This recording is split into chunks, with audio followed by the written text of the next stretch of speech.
apa sih bentuk kasih sayang yang gue lakuin, misalnya karena gue mau memberikan kasih sayang ke tubuh gue, maka gue berkomitmen misalnya gue setiap pagi itu gue usahain banget 15 menit itu olahraga misalnya.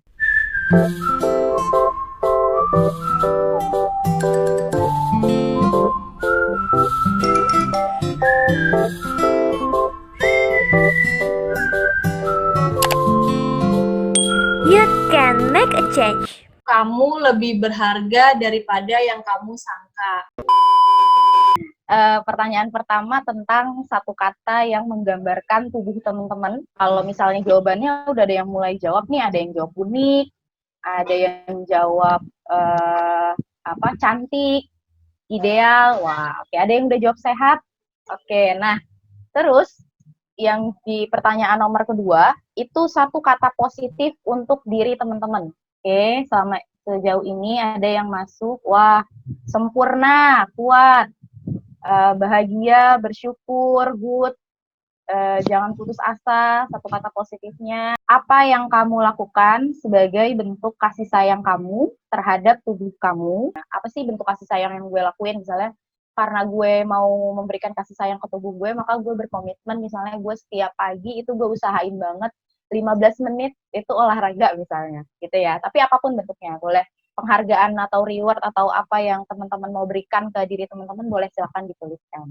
Apa yang kamu rasakan ketika kamu ngelihat orang lain beda dari kamu. Jadi lo ngerasain apa sih ketika lo ngelihat orang lain beda dari lo? Me time. Oke, ada yang bilang me time, ada yang bilang selalu menjaga kesehatan, terus makan makanan bergizi. Ada yang jawab skincarean nih, wah iya itu menyayangi diri banget ya, salah satu bentuk juga misalnya, karena ada kebahagiaan misalnya. Terus ada yang jawab juga rajin olahraga dan lain-lain, lebih banyak makan sayur. Oke, kalau yang melihat orang lain berbeda, ada yang bersyukur, terus kadang iri sih Kak. Oke, terus berusaha jujur sama diri sendiri. Ada yang jawab juga minder Kak. Ada yang jawab insecure. Wah, banyak nih yang jawab insecure nih. Ada juga yang intinya rata-rata mungkin ada yang tadi ya bersyukur karena berbeda dengan orang lain misalnya. Ada yang kadang insecure sih Kak kalau ngelihat dia tuh kayak lebih sempurna gitu loh. Thank you banget nih guys, teman-teman udah jawab. Jadi sebenarnya di sesi ini kita pengen lebih kenal sama diri kita sendiri. Jadi 4 pertanyaan tadi itu mengawali bahasan kita kali ini. Oke, saya sendiri perkenalkan adik-adik, saya Dr. Ninin Anggriani. Saya sebagai penanggung jawab pelayanan kesehatan peduli remaja dan UKS di Puskesmas Kecamatan Grogol Petamburan. Next, kali ini kita ingin membicarakan mengenai kesehatan reproduksi yang pengen diangkat. Jadi di mana situasi kesehatan reproduksi remaja ini berawal itu dari pacaran biasanya ya. Adik-adik di sini sudah ada yang punya pacar? Jadi nanti kalau kita tanya jawab, boleh adik-adik langsung menjawab di kolom chatnya ya. Oke. Kakak-kakak ada yang udah punya pacar atau kakaknya masih jomblo juga ini? Mbak Yani. Oke, Mbak Nisa masih jomblo? Waduh, harus berbagi trik dengan remaja ya. Karena remaja sekarang di usia remaja itu pasti udah pernah punya pacar semua ya. Rata-rata di usia 15 sampai 17 tahun itu sudah pada punya pacar. Nih tadi aku punya pacar. Aduh aku jomblo Kak Ninin. Oke, yang jomblo nanti bagi triknya ya sama yang udah punya pacar. Oke. Nah, tapi harus diperhatikan juga nih. 33,3% remaja perempuan dan 34,5% remaja laki-laki biasanya mulai ditemukan mulai berpacaran itu di usia sebelum 15 tahun. Nah, cinta-cinta monyet gitu biasanya aduh, itu tidak akan terlupakan ya. Itu pengalaman banget pokoknya. Nah, ini didapatkan dari survei demografi dan kesehatan. Hal ini apa yang ditakutkan? Dikhawatirkan di usia tersebut itu remaja belum mendapatkan ilmu keterampilan mengenai bagaimana kesehatan reproduksi, gitu, atau life skill-nya. Akhirnya apa yang diakibatkan? Mereka memiliki perilaku pacaran yang tidak sehat, seperti itu. Oke, kita lanjut lagi. Nah, oleh karena itu, maka pelayanan kesehatan peduli remaja, kesehatan reproduksi remaja ini sangat dibutuhkan bagi para remaja. Untuk apa? Yang pertama, untuk mencegah dan melindungi remaja dari perilaku seksual yang berisiko dan berisiko lainnya. Contohnya apa sih perilaku seksual yang berisiko? Nah, kadang remaja nggak paham. Dengan dia berganti-ganti pasangan, berarti dia tidak sehat. Dia bisa menciptakan suatu penyakit seperti itu. Kemudian dengan dia perilaku berpacaran yang terlalu intens, terlalu dekat, oh ternyata itu defeknya bisa mengakibatkan adanya kehamilan seperti itu. Sedangkan usia kehamilan yang pantas itu usia berapa? Nah, nanti kita akan bahas di pertengahan materi ya.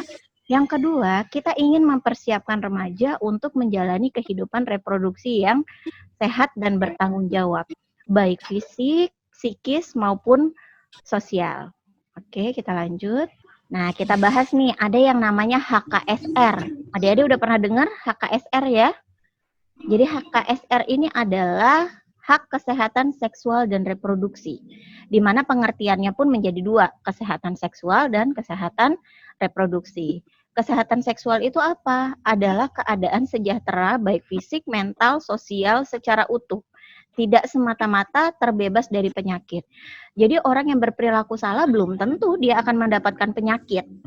Jadi tidak semua mendapatkan penyakit, tapi pasti akan ada suatu akibat dari perilaku yang sudah dia lakukan, seperti itu. Nah, itu semua berkaitan dengan seksualitas. Nah, kalau kesehatan reproduksi itu apa?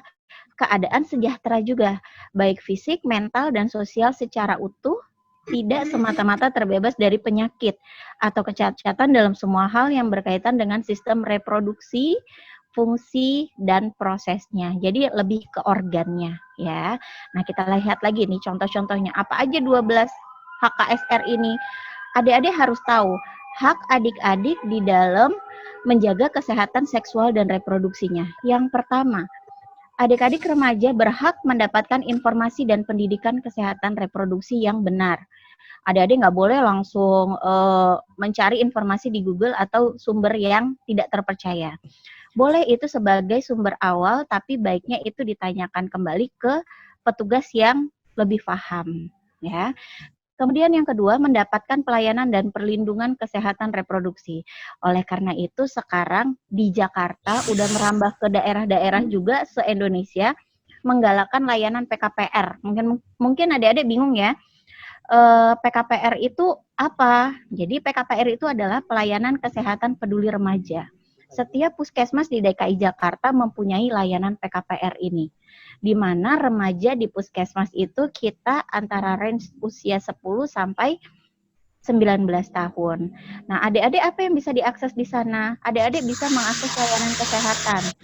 Tidak hanya layanan kesehatan, pengen datang nih ngobrol bareng-bareng sama dokternya, boleh. Oh, saya pengen curhat, pengen konseling, boleh datang ke sana. Jadi pemerintah sudah memfasilitasi untuk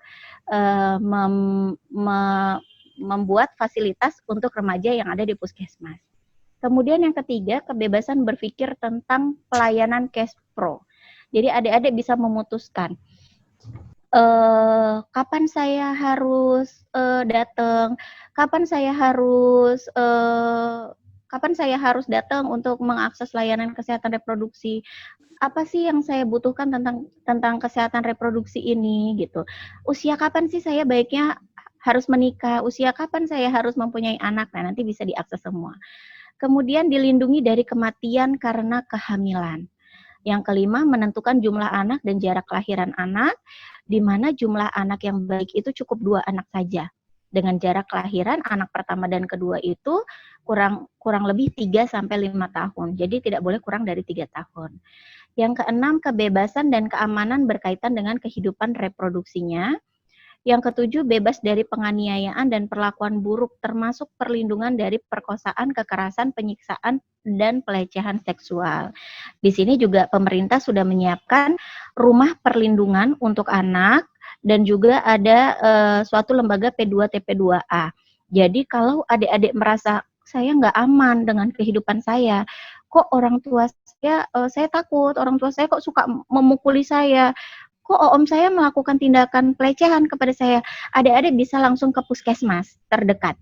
Nah, di situ sudah ada pelayanan PKPR, nanti dokter atau tenaga kesehatan akan melakukan langkah selanjutnya. Gitu, adiknya harus ngapain, harus kemana, bahkan kita akan selalu mendampingi sampai adik ini mendapatkan lingkungan yang aman, seperti itu. Kemudian bebas dari penganiayaan dan perlakuan buruk termasuk perlindungan dari ini udah. Yang ke-8, mendapatkan manfaat kemajuan, ilmu pengetahuan yang berkaitan dengan kesehatan reproduksi. Kita sudah melakukan penyuluhan-penyuluhan ke tiap sekolah dan ke anak jalanan juga, bahkan ke yayasan sudah dilaksanakan. Kemudian adanya kerahasiaan pribadi berkaitan dengan pilihan atas pelayanan dan kehidupan reproduksinya. Yang ke-10, membangun dan merencanakan keluarga. Jadi sebenarnya kalau adik-adik ini nanti menikahnya dijodohkan, nah itu sudah melanggar hak sebenarnya. Ya, itu udah bisa dilaporin tuh. Kemudian bebas dari segala bentuk diskriminasi dalam kehidupan berkeluarga dan kehidupan reproduksi. Yang terakhir adalah kebebasan berkumpul dan berpartisipasi. Jadi udah nggak boleh ada larangan, nggak boleh pergi ke sana, nggak boleh kumpul sama yang ini, nggak boleh main sama yang ini, seperti itu ya. Oke, selanjutnya. Kalau kayak gitu banyak banget ya hak-haknya, pusing deh. Nah, berarti masa remaja itu adalah masa yang sulit dong. Nah, kita lihat kenapa sih kok diomongin masa yang sulit. Oke, next. Nah, kenapa disebut masa yang sulit? Karena yang pertama, di masa remaja itu kita mulai menyampaikan kebebasan kita. Kita udah ngerasa, gue udah bebas, gue udah gede, udah bisa dong pergi bareng teman-teman, gak kayak anak kecil lagi. Bete banget ya kalau adik-adik diomongin, kamu itu masih kecil, harus dengerin. Nah, itu biasanya mereka berontak. Mereka merasa bahwa mereka sudah besar. Dibuktikan dengan badannya itu yang besar ya. Padahal pola pikirnya juga masih belum matang. Yang kedua, remaja lebih menyukai hubungan persahabatan, pertemanan, dan relasi. Gak jarang remaja ini lebih mendahulukan, menomorsatukan teman-temannya. Benar ya, Dek? Dibandingkan ke orang tuanya. Jadi misalnya dimarahin orang tua sedikit, kabur, pindah ke tempat temannya, curhat ke tempat temannya gitu. Jadi mereka lebih percaya dengan temannya. Kemudian yang ketiga, remaja mengalami perubahan fisik yang luar biasa. Tadi seperti yang saya sampaikan, baik bentuk tubuhnya, seksualitasnya, maupun psikisnya. Padahal emosinya masih belum bisa dikendalikan. Kemudian ada rasa percaya diri yang meningkat. Jadi mereka nggak mau disalahin. Enggak, ini udah benar, ini menurut saya benar. Jadi agak susah untuk menerima masukan. Makanya kita kalau untuk pendekatan ke remaja nih, ada orang tua juga ya di sesi ini ya. Nah, untuk mendekatkan remaja ini, remaja nggak boleh disalahin. Itu yang pertama. Mendekatkan dirinya itu harus mendekatkan dengan percaya diri. Jangan kita langsung mematahkan dia. Gitu ya. Nah, untuk perubahan fisik remaja ini dibagi menjadi dua, perubahan eksternal maupun perubahan eksternal. Perubahan eksternal itu yang tampak dari luar. Contohnya kayak tinggi badannya berubah, udah sama tinggi sama mama dan papahnya nih. Berat badannya juga gedenya udah sama kayak mama dan papanya. Kemudian tumbuh bulu-bulu pada tubuh. Yang laki-laki punya kumis, punya jenggot gitu. Kemudian postur tubuhnya yang berbeda, yang cowok badannya udah keker, yang perempuan udah kayak berlengkuk-lengkuk badannya ya. Kemudian kalau perubahan internalnya bagaimana? Mulai dari sistem pencernaannya, itu udah berbeda dengan anak-anak. Di fase remaja ini pertumbuhannya sangat cepat. Oleh karena itu nutrisi, suplemen yang didapatkan dari buah-buahan, lauk pauk itu sangat penting. Jadi gizi seimbang itu harus sangat diperhatikan oleh remaja. Justru di fase remaja ini mereka yang malas makan. Sarapan aja hampir nggak pernah. Benar apa benar ya? Benar ya biasanya rata-rata kalau saya konseling nih. Bagaimana pola makannya adik-adik? Kalau pagi sarapan dulu nggak sih? Enggak. Atau ada yang bilang, oh minum susu aja. Padahal di fase itu kalian butuh protein, sayur-sayuran, vitamin untuk menunjang pertumbuhan kalian. Ya, kemudian sistem peredaran darahnya mulai berubah ya, berbeda dari anak-anak ya. Sistem pernafasan, sistem endokrin, jaringan tubuh, kelenjar tubuh termasuk kelenjar seksnya sudah berbeda dibanding anak-anak. Makanya sudah ada mimpi basah, ada menstruasi juga ya. Iya nih tuh kan, iya dok, malas sarapan. Ini banyak banget nih. Padahal di tubuhnya sedang berkembang ya. Nah, kemudian perkembangan fisik remajanya bagaimana? Nah, yang di sebelah kiri ini adalah perkembangan pada perempuan, sebelah kanan pada laki-laki ya. Kalau perempuan suaranya menjadi lebih merdu, nggak cempreng yang bawel gitu ya kayak waktu kecil ya, suaranya berisik banget. Nah, kalau udah mulai remaja suaranya udah mulai merdu. Kalau laki-laki bagaimana? Suaranya udah mulai memberat. Kemudian bahu relatif kecil dan melengkung, badannya udah mulai melengkung-melengkung membentuk model-model, dadanya mulai membesar, pinggulnya melebar. Nah, kenapa sih kok pinggulnya melebar, kok cowok nggak melebar? Karena itu untuk persiapan pada saat kita melahirkan nanti, ya, untuk yang perempuan. Kemudian tumbuh bulu-bulu di ketiak, di kemaluan, gitu. Kadang ada juga yang ada kumis-kumis tipis nih perempuan, nggak masalah ya. Kemudian kalau yang laki-laki muncul jakun dan berat, dadanya menjadi bidang, kayak atlet gitu ya, apalagi kalau rajin fitness tuh. Muncul bulu-bulu, kumis, janggut, bulu ketiak, kemudian di kemaluan, dan adanya mimpi basah. Kemudian perkembangan psikisnya bagaimana? Yang pertama lebih merasa senang menunjukkan jati diri. Jadi senang foto-foto bareng, senang upload foto, senang melihat penampilan, senang ngaca ya. Kalau di sekolah di sudut sini sudah rapikah Anda? Nah, itu ntar ngaca dulu. Oke, ke perpustakaan di depan ada kaca, ngaca lagi. Nah, jadi senang menunjukkan diri, senang memperhatikan penampilan ya. Karena itu untuk menarik lawan jenisnya biasanya. Kemudian mudah merasa jenuh, gampang bosen. Mood remaja itu 45 menit pertama sama 45 menit selanjutnya itu bisa beda. Moodnya sekarang lagi seneng-seneng, nanti 1 jam kemudian, aduh bete. Kadang alasannya pun kita juga nggak paham sebagai orang dewasa ya. Ada yang karena ngelihat status temennya, ih temennya enak banget sih, pergi jalan-jalan bareng sama ini, kok gue nggak diajak, langsung merasa tidak dipercaya lagi oleh temennya.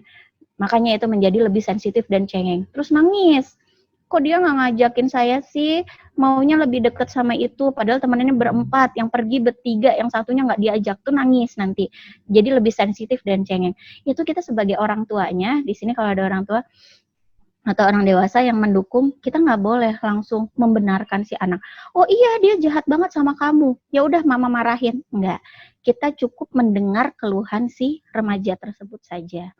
Kemudian emosinya menjadi tidak stabil, tapi ingat tidak semua remaja mengalami hal yang sama.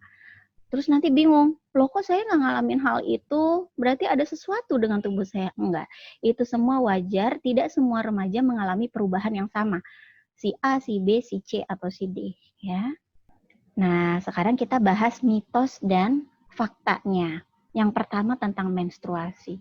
Sering dengar nih adik-adik ya, kalau lagi menstruasi, kalau saya banyak minum soda, nanti darah mensnya cepat keluar, jadi darah kotornya cepat habis nih. Benar nggak sih seperti itu?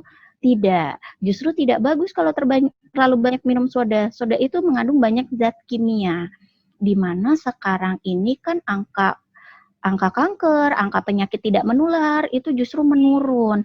Maksudnya menurun itu di usia 30 tahun aja udah mulai banyak orang mengalami penyakit tidak menular. Dari mana? Dari junk food yang seperti ini ya. Jadi nggak harus, oh saya lagi mens, saya harus minum soda biar habis. Atau kunyit asam, atau yang lainnya. Enggak, itu proses alami tubuh untuk mengeluarkan darah kotor tersebut. Jadi nggak perlu dirangsang dengan makanan atau minuman apapun. Kemudian nanas bikin nyeri, atau ada yang bilang, nanas bikin keguguran, panas. Nah, itu enggak. Sebenarnya juga enggak ada kaitannya nanas dengan proses pengeluaran darah tersebut. Kemudian makan daging bikin darah menjadi bau. Enggak, justru tubuhnya si adik-adik seperti tadi dokter bilang membutuhkan makanan dengan protein dan vitamin yang banyak. Jadi harus banyak juga makan daging karena kan di usia pubertas itu kadang-kadang apalagi remaja putri itu akan mengalami anemia. Di mana anemia ini sangat jelek untuk perempuan. Kenapa jelek? Karena anemia artinya kekurangan sel darah merah. Jadi fungsi sel darah merah ini adalah mengalirkan oksigen dan nutrisi ke seluruh tubuh. Kalau sel darah merahnya berkurang, otomatis nutrisinya nggak bisa kealir ke seluruh tubuh, apalagi ke otak. Kalau nggak nyampe ke otak, apa efeknya? Lemes, lesu, ngapa-ngapain males, ngantuk mulu bawaannya. Nah, itu tanda-tanda kekurangan darah. Makanya sekarang program pemerintah pun kalau untuk remaja putri wajib minum tablet tambah darah 1 minggu 1 kali ya. Kemudian memakai pembalut itu bisa bikin mandul loh. Nah, tidak ada zat yang mengakibatkan itu mandul. Nah, itu sebenarnya untuk menjaga kehigienisan. Karena kan kalau memakai kain penyerapannya juga nggak bagus. Kalau pakai pembalut itu kan tetap kering ya, karena banyak kapas di dalam pembalut tersebut. Nah, terus untuk menghindari bakteri, itu juga ada aturannya dengan menggunakan pembalut. Nggak boleh pembalut seharian dipakai. Ya, adik-adik, pembalut itu paling tidak diganti dalam 5 waktu. Apalagi kalau perempuan itu hari pertama 1, 2, 3 biasanya lagi deres-deres banget ya. Nah, itu menggantinya bisa sampai 5 kali. Oh, kapan Kak gantinya? Yang pertama saat mandi pagi. Yang kedua di saat di sekolah. Yang ketiga siang atau pulang sekolah. Yang keempat saat mandi sore. Yang kelima saat mau tidur malam. Itu adalah waktu-waktu untuk mengganti pembalutnya. Kemudian ada mitos lagi yang bilang kalau buang pembalut bekas sembarangan bisa diikutin setan. Udah dari zaman dulu nih, dokter aja dulu juga takut. Kalau buang pembalut harus dicuci bersih, ditutup pakai plastik biar nggak ada hantu yang ngikutin ya. Katanya dijilat setan. Nah, itu belum maksudnya itu termasuk mitos ya. Itu tidak ada kaitannya sih sebenarnya untuk yang kesehatannya. Cuman kalau kita membuang pembalut sembarangan, itu kan banyak bakteri yang di situ. Nah, itu bisa menyebabkan penyakit. Jadi kalau buang pembalut ya tetap harus di tempat sampah. Jadi demi menciptakan si remaja yang taat menjaga kebersihan gitu. Kemudian kalau menstruasi tidak boleh keramas. Nah, itu juga salah. Nanti kotor dong, malah muncul penyakit-penyakit kulit lainnya yang ada di kepala. Jadi seperti biasa aja. Oke, selanjutnya kita bahas mitos dan fakta saat mimpi basah. Ada yang bilang yang pertama kalau mimpi basah bisa mengurangi produksi sperma. Ya iya, mengurangi produksi sperma pada saat itu, tapi tubuh akan memproduksi lagi spermanya. Jadi kalau mimpi basah itu tubuh kita ini secara respon akan mengeluarkan sperma. Jika sudah terasa penuh spermanya di dalam tubuh kita, maka tubuhnya akan mengirim sinyal ke otak. Nah, nanti akan muncullah mimpi basah tersebut. Nah, itu mimpi basah merupakan pertanda bahwa si adik-adik ini sudah masuk pubertas, sudah masuk masa remaja. Kemudian yang kedua, mimpi basah bisa mengurangi sistem imun. Nah, itu tidak terbukti benar, itu salah, hanya mitos. Kemudian mimpi basah hanya berlangsung saat pubertas. Mimpi basah ini tidak hanya berlangsung pada saat pubertas. Jadi orang yang sudah menikah pun kalau spermanya penuh, belum pernah dikeluarkan juga, nanti akan terangsang lagi untuk menjadi mimpi basah. Kemudian yang keempat, mimpi basah ini pertanda sakit. Tidak, itu adalah refleks tubuh untuk mengeluarkan sperma yang penuh. Yang ketujuh, kita bahas. Mimpi basah selalu berhubungan dengan mimpi yang erotis. Nah, ini tidak semua mimpi basah harus berhubungan dengan mimpi-mimpi yang erotis. Jadi dengan sesuatu yang menyenangkan, bayang sesuatu yang tidak harus dengan hubungan seksual, jadi hanya dengan melihat atau suasana yang menyenangkan itu bisa mengakibatkan mimpi basah. Kemudian tidur terlungkup mampu menimbulkan mimpi basah. Tidak harus dengan tidur terlungkup. Biasanya dengan gesekan itu yang merangsang timbulnya mimpi basah. Next. Nah, ini tips untuk menghadapi pubertas bagi remaja. Yang penting itu yang pertama adalah remaja itu paham apa yang terjadi pada tubuhnya. Kenapa kok ada bulu-bulu di sini? Kenapa kok saya perempuan ada payudara? Kenapa saya harus menstruasi? Nah, adik-adik harus paham bahwa itu adalah perubahan pubertas yang terjadi pada setiap manusia. Setiap orang pasti akan melewati hal itu. Yang kedua, remaja tahu dan paham HKSR. Jadi adik-adik tahu hak adik dan kemana harus mencari pertolongan. Yang ketiga, remaja mampu menerima kelebihan dan kekurangan yang ada pada dirinya. Jadi adik-adik nanti setelah ini, adik-adik mempunyai PR. Bikin 4 buah awan di satu lembar kertas, kemudian adik tulis apa yang adik banggakan dari diri adik. Ya, nanti mulai difikirkan nih, apa yang saya banggakan, apa ya kelebihan saya, apa keunggulan saya. Kalau adik-adik tidak bisa mengisi 4 awan tersebut, maka adik-adik membutuhkan bantuan orang yang lebih paham, contoh kayak ke tenaga kesehatan atau datang ke layanan PKPR ya, supaya kita bisa bantu untuk memberikan motivasi terhadap adik-adik. Kemudian yang ketiga, remaja mampu menerima. Oke, yang keempat, remaja mempunyai tempat bercerita atau konsultasi mengenai masalah yang dihadapinya. Tidak baik kalau mempunyai suatu permasalahan, adik-adik hanya memendam sendiri di dalam tubuhnya, tidak mempunyai orang lain gitu. Kemudian memunculkan dari dalam diri remaja bahwa remaja itu sangat berharga dan masa pubertas adalah pengalaman yang sangat berharga. Nah, adik-adik harus membuat bahwa saya ini adalah orang yang berharga. Misalnya muncul rasa iri, rasa cemburu, tadi ngelihat orang lain lebih baik daripada saya. Nah, harus diberi pujian kepada dirinya bahwa saya ini berguna, saya ini berharga, gitu ya. Next, selanjutnya, tadi bagi remaja, sekarang kita pengen kasih tips juga nih sedikit untuk ke orang tua. Yang pertama, lakukan menonton dan mendiskusikan topik di dalam film. Ini yang paling penting. Kalau anak-anak lagi nonton, atau kalau zaman dulu bioskop ya, kalau sekarang jadi lebih sering nonton di rumah ya. Nah, didampingi Bu, putra-putrinya. Kemudian setelah film tersebut selesai, misalnya ada adegan berciuman, kemudian ini remaja, kita nggak perlu nutup-nutup mata remaja. Nah, nanti cukup kita jelaskan. Tadi itu kan ada adegan ciumannya ya, Dek ya. Nah, sebenarnya itu kenapa sih kok seperti itu? Oh, karena mereka saling suka. Oh iya. Nah, kalau saling suka, harusnya bagaimana? Nah, kita berikan pertanyaan ke mereka, biar mereka yang menjawab. Tapi kita tidak boleh menyalahkan. Jadi misalnya, iya, oh itu memang biasa mah kalau kayak gitu berciuman.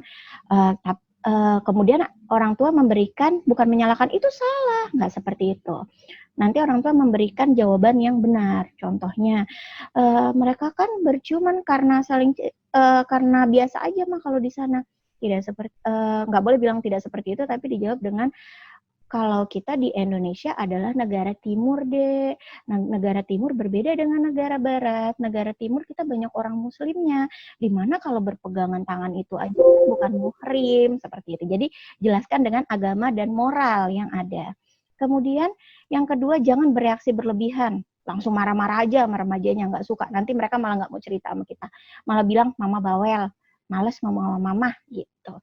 Yang ketiga, sediakan waktu khusus untuk anak. Wajib ya ibu-ibu, mau kita mau main handphone, mau kita pengen nonton, pengen nyoba resep masakan, ya bapak-bapaknya juga harus ada paling tidak 1 jam untuk berbicara dengan remaja.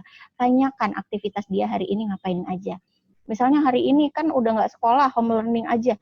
Hari ini nanya, Dek, kamu ngapain seharian? Besoknya nanya, Dek, kamu ngapain seharian? Kan bosan anaknya, mama ini orang nggak kemana-mana juga ditanyain terus sih. Nah, pola menanyanya bergantian ya, jangan itu mulu nanyanya. Jadi pintar-pintar orang tua. Kemudian yang keempat, jangan takut membicarakan seks maupun narkoba. Jelaskan aja, ini rokok, ini namanya putau. Kalau pakai ini nanti efeknya begini, tapi akibatnya begini. Jadi jelaskan sebab akibat ke remaja. Mengajarkan olahraga pada anak. Jadi boleh nih anaknya udah diikutin les taekwondo, les renang, les musik gitu. Jadi anak-anak ini mempunyai hobi. Begitu dia merasa dirinya jenuh, stres, cemas, salah satu terapi cemas itu adalah melakukan hobinya. Jadi anak-anak tahu hobinya. Oh, saya itu kalau berenang saya merasa senang. Saya kalau main basket saya merasa senang. Jangan karena dia cewek nggak boleh olahraga atau yang lain-lainnya. Kemudian mendidik cara mengendalikan emosi. Boleh dengan moral maupun agama, misalnya lagi marah, istighfar, dekatkan diri dengan yang di atas, seperti itu. Yang ketujuh, mendidik agama dan moral. Oke, selanjutnya. Nah, pelajaran yang bisa dipetik yang pertama yaitu proporsi remaja. Yang pertama kali berpacaran itu biasanya di usia remaja, di mana mereka banyak yang belum tahu tentang pelajaran tentang kesehatan maupun HKSR-nya. Yang kedua, dengan adanya pendidikan seksual dan reproduksi diharapkan kita mampu mengurangi perilaku yang berisiko kepada remaja.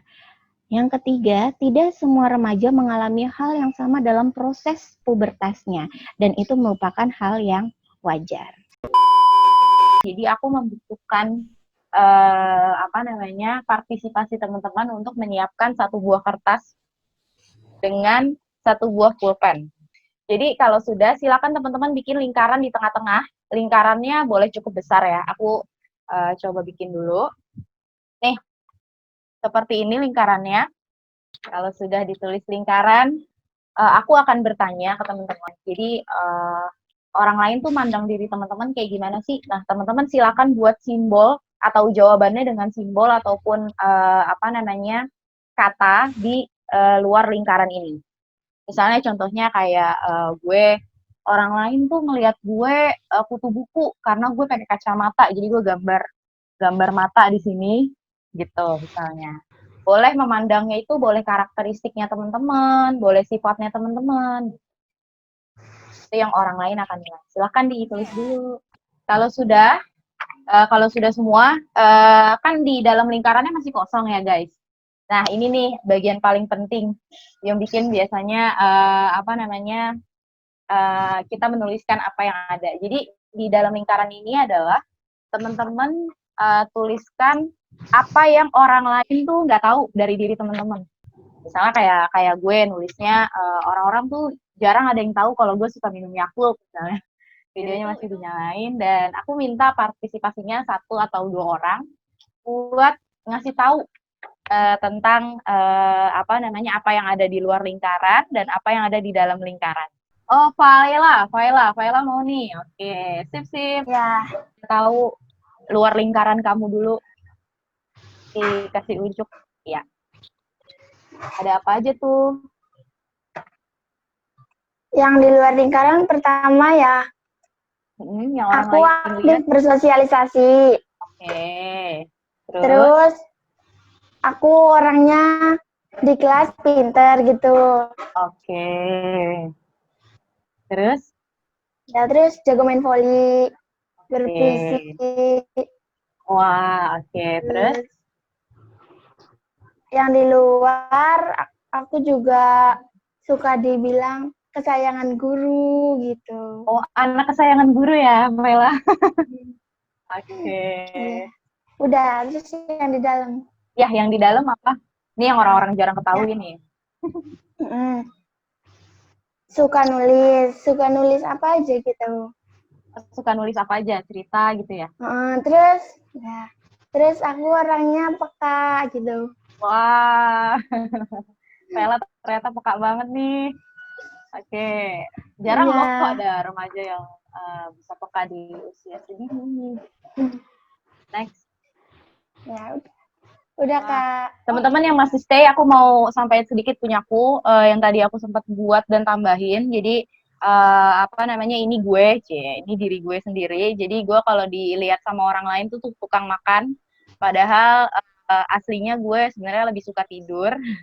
Terus gue ini dilihat orang suka kadang berjiwa petualang karena kalau kemana-mana tuh pasti dihayuin gitu. Padahal sebenarnya nggak juga gitu. Gue lebih suka diem dan ada gambar kayak mikir gitu. Jadi gue anaknya kepikiran banget sama apapun kayak gitu. Terus ada juga gue dibilang orang tuh kayak orangnya suka ketawa-tawa nggak jelas, ketawa-tawa aja gitu. Terus padahal aslinya gue suka dunia-dunia yang dia tidur dan mungkin gue suka keunikan gitu. Gitu dari gue teman-teman. Nah, jarang banget ada yang bisa nilai diri sendiri dibandingkan nilai diri orang lain. Kayak tadi yang kayak Nick sampaikan gitu. Mungkin kita kalau nilai orang lain lebih gampang, tapi kalau nilai diri sendiri itu biasanya agak gimana ya gitu. Butuh waktu untuk menuliskannya. Oke, aku mulai ya. Dari pertama itu ada yang Dokter mau tanya, kenapa saya terkadang merasa sering bosan dan sering menangis, bahkan hampir setiap hari menangis. Terima kasih, dokter. Oke. Untuk berarti itu ada permasalahan di dalam emosinya. Kita harus tahu kenapa kamu menangis, kenapa sedih, kenapa ada perasaan-perasaan negatif seperti itu. Nah, itu harus konseling lagi. Lebih dalam lagi untuk mencari tahu penyebabnya dulu nih, kenapa seperti itu. Nah, sekarang kan zamannya susah ya kalau harus mengakses layanan kesehatan. Nah, seperti tadi, kalau pengen media konsultasi secara online, bisa langsung ke Puskesmas Grogol Petamburan melalui Cincin Berlian untuk konseling lebih lanjut lagi ya, Dek ya. Itu harus tahu kita penyebabnya apa. Makasih, dokter. Nah, kayaknya tuh tadi Kak Inayah juga bilang ke aku katanya mau sharing-sharing juga nih tentang pertanyaan ini. Gimana, Kak? Ya, sebenarnya itu tadi aku notice ke Yanik untuk dijawab pertanyaannya, karena sebenarnya kayak banyak banget juga yang ngerasain itu gitu, kayak ada beberapa remaja yang aku pun ngerasa banyak yang cerita ke aku, dan dulu kayak sekarang udah tua enggak, sekarang masih suka nangis sendiri gitu. Kadang kenapa ya aku tiba-tiba nangis sendiri kayak di jam-jam insomnia gitu, pasti teman-teman yang suka tiba-tiba insomnia terus keingatan sesuatu kayak gitu terus tiba-tiba nangis. Kadang apa namanya kenapa gitu alasannya, dan tadi udah dijelasin gitu kayak Nick ya sama dokter Nining juga. Jadi emang perlu sih ngenalin emosi, itu perlu banget. Selanjutnya itu untuk pertumbuhan fisik eksternal, itu sebenarnya di saat usia berapa? Apa ketika sudah balik, keluar haid, atau untuk perempuan, atau mimpi basah untuk laki-laki? Dokter. Oke, jadi untuk pertumbuhan eksternal maupun internal ini mulai bisa dialami remaja itu di awal remaja, di mana usia awal remaja itu dari 10 tahun. Jadi rata-rata kalau laki-laki mulai mengalami mimpi basah itu bisa mulai dari usia 10 tahun adik-adik. Dan untuk perempuan bisa diawali dengan di awal mula usia 10 atau bahkan sampai 12 tahun. Nah, banyak nih yang datang ke layanan kesehatan di PKPR Grogol Petamburan, itu dia khawatir nih, Mas udah SMP tapi kok belum dapat mens, sedangkan yang lainnya udah dapat mens ini gimana? Nggak perlu khawatir adik-adik. Jadi ini nanti bisa sampai usia 17 tahun. Begitu usia 17 tahun adik-adik belum dapat menstruasi, baru nanti kita akan konsultasikan kembali ke yang lebih tinggi lagi seperti dokter kandungan buat dicek, oh bagaimana sih kadar hormon anak ini sebenarnya, seperti itu. Jadi nggak perlu khawatir. Kan seperti yang tadi disampaikan, perkembangan pubertas setiap remaja itu berbeda-beda. Nggak harus setiap 10 tahun harus sudah mimpi basah, 12 tahun harus menstruasi, enggak. Tiap anak-anak berbeda-beda karena kadar hormon setiap anak juga berbeda. Oke, makasih dokter. Kalau dari Kak Inaya gimana, Kak? Mau sharing apa? Iya, jadi gue juga tipikal yang memang pubernya telat. Jadi dulu pas SMP SMA itu apa namanya nggak bertumbuh gitu secara fisik, terus kayak ngeliat teman-teman kok beda gitu. Tapi akhirnya ternyata pas sudah remaja, wah itu ini banget apa namanya, pas pas kuliah tuh, bahkan awal-awal kuliah itu baru kerasa gitu pertumbuhan tubuhnya gitu, fisiknya. Jadi kayak emang ya begitu adanya. Jadi banyak juga yang ngerasain dan nggak perlu insecure sama hal itu. Ada lagi, mau bertanya, umpama ketika mau berobat atau konseling ke puskesmas, tapi jam pelayanan puskesmas dan jam sekolah bersamaan, dok, ini bagaimana? Ini banyak banget nih, dok, yang sering ditanyain sama remaja sekolah terutama. Jadi awal mulanya kita membentuk cincin berlian juga begitu Mbak Yanik, awal mulanya kok kunjungan kita nggak banyak ya anak sekolah, terus kan kita udah mulai mengadakan pelatihan konselor sebaya, kita sharing sama mereka, kenapa sih adik-adik kok jarang mengakses, ya gimana mau akses dok, orang jam sekolah kami jam 6:30 udah mulai masuk, pulangnya nanti ada pendalaman materi, nanti sampai jam 5, emang dokter di puskes sampai jam berapa? Oh iya, sampai jam 4 ya dokternya. Akhirnya kita buatlah media konsultasi online, di mana di sini nggak kaku, jadi fleksibel. Kapanpun remaja butuh curhat, bisa langsung akses kita langsung klik pengen ke siapa aja. Kita ada dokter Ninin, saya sendiri ada dokter Dini, ada dokter Arini, ada dokter Rani, ada Mas Danang, ada Mbak Ria. Jadi nanti adik-adik merasa nyaman curhat dengan siapa langsung diklik aja, nanti langsung tersambung ke WhatsApp-nya. Gitu. Nanti kalau sudah pernah WhatsApp, nggak perlu lagi ke cincin berlian lagi, kecuali kalau adik-adik pengen screening atau pengen cari tahu informasi kesehatan, nanti bisa dari sana, dari cincin berlian lagi, tapi kalau sudah pernah bisa langsung ke WhatsApp tersebut. Gitu. Jadi mudah-mudahan bisa sedikit membantu para remaja ya dengan adanya konsultasi online ini. Makasih dokter. Oke, ada pertanyaan lagi nih dokter. Adik saya mengalami anemia berat. Bagaimana jika dia haid nanti? Apakah anemianya bisa memperberat kondisinya, dok? Terima kasih, dokter. Oke. Jadi pada saat kita menstruasi itu kan ada darah yang keluar dari tubuh kita. Otomatis pada saat kita menstruasi kadar Hb, jadi kalau dikatakan kekurangan sel darah merah itu nama kadarnya kadar Hb atau hemoglobin. Otomatis si hemoglobin ini juga akan turun. Makanya kita membagi kriteria anemia itu menjadi ringan, sedang, berat. Nah, adiknya tadi baiknya harus konsul dulu ke layanan kesehatan. Kita pengen tahu nih HB-nya berapa, supaya nanti kita bisa persiapan saat dia menstruasi itu perlu minum suplemen dulu atau tidak, atau harus ternyata dia anemia berat, harus ditransfusi ternyata. Kalau enggak nanti malah memperburuk organ-organ vitalnya. Enggak baik loh dek, ternyata kalau anemia itu terus berlanjut, nanti fungsi jantung kita, fungsi otak kita itu yang disebut organ vital jantung dan otak kita itu tidak berkembang dengan sempurna. Seperti itu. Jadi kita harus tahu tuh kadarnya terlebih dahulu. Dan memang iya, dengan menstruasi bisa makin menurunkan kadar sel darah merahnya atau hemoglobinnya. Oke, makasih dokter. Lalu ada lagi nih dokter.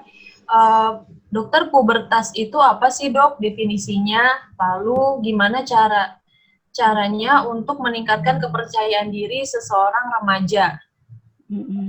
Jadi pubertas itu malah lupa ya tadi jelasin ya pubertasnya. Oke, langsung ke kesehatan seksual sama reproduksi aja. Jadi pubertas itu adalah proses perubahan yang terjadi pada remaja. Di mana kalau yang laki-laki mengalami berbagai macam, banyak ya. Tadi ada perubahan fisik, psikis, bahkan emosional. Jadi si perubahan inilah yang disebut dengan masa-masa pubertasnya, di mana ini bisa terjadi pada masa-masa remaja gitu. Yang kedua tadi apa ya pertanyaannya Mbak Yani? Yang kedua tadi, lalu gimana caranya meningkatkan kepercayaan diri seorang remaja? Nah, jadi seperti yang kakak bilang tadi, adik-adik pulang selesai ini wajib nanti membuat 4 awan. Boleh 5, makin banyak makin bagus ya. Tulis di sana apa yang bisa adik-adik banggakan dari diri adik-adik.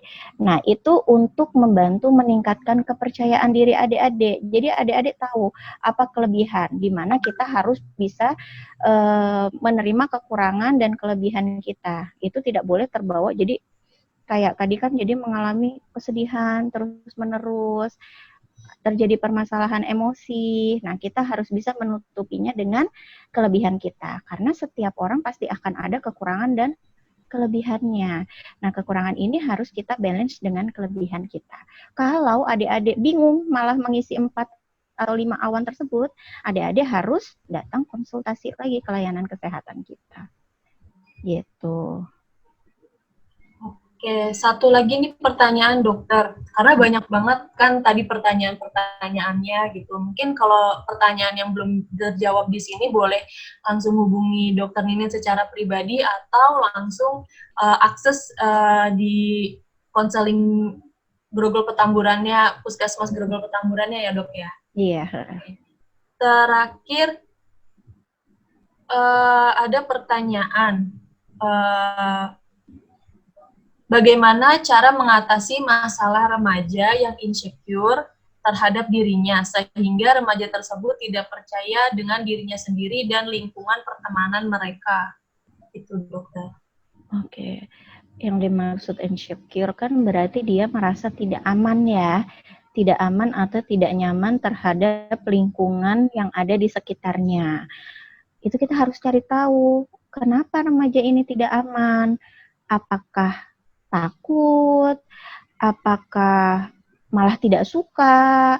Apakah dia pernah ada pengalaman buruk? Nah, itu untuk mengatasi insecure-nya berarti kita harus mengatasi permasalahannya dia. Misalnya dia karena dia takut, makanya dia ada insecure. Nah, dia takut terhadap apa? Kenapa dia takut? Ayo diobatin rasa takutnya. Itu perlu konseling juga.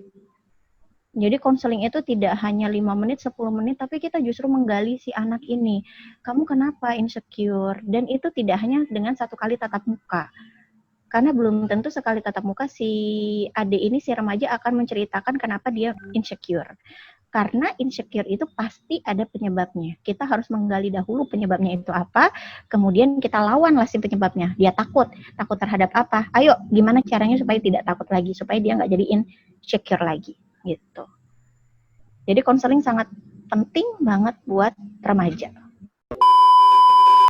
Terakhir dokter, aku mau minta pesan dan kesan dokter dong untuk kita para remaja.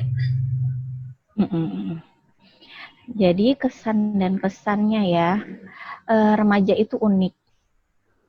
Remaja itu moodnya tuh bisa berubah banget. Hari ini tiba-tiba di cincin berlian curhat, kakak aku senang soalnya teman aku udah baik lagi sama aku. Kemudian bisa benar-benar moodnya itu berubah. Kakak, mood aku swing nih. Kalau kata teman-teman, aku ini moodnya swing. Oh, ada istilah begitu tuh mereka. Swing itu yang bagaimana? Iya, tadi saya senang, tiba-tiba sekarang saya bete. Seperti itu. Padahal kita juga merasakan dia swing. Jadi moodnya remaja itu benar-benar berubah, benar-benar bisa drastis berubah. Kemudian kita itu kalau untuk remaja, kadang saya sendiri pun kepo. Pengen tahu ya, emang kenapa, nah gitu. Jadi usahakan seminimal mungkin kita nggak boleh kepo kepada remaja, yang utama kita harus mendengarkan si remaja. Dengan kita mendengarkan saja, kadang itu mereka sudah merasa nyaman dan percaya dengan kita. Gitu. Terima kasih dokter Ninin. Makasih banget nih berkesempatan dapat ilmu yang banyak banget dari dokter Ninin.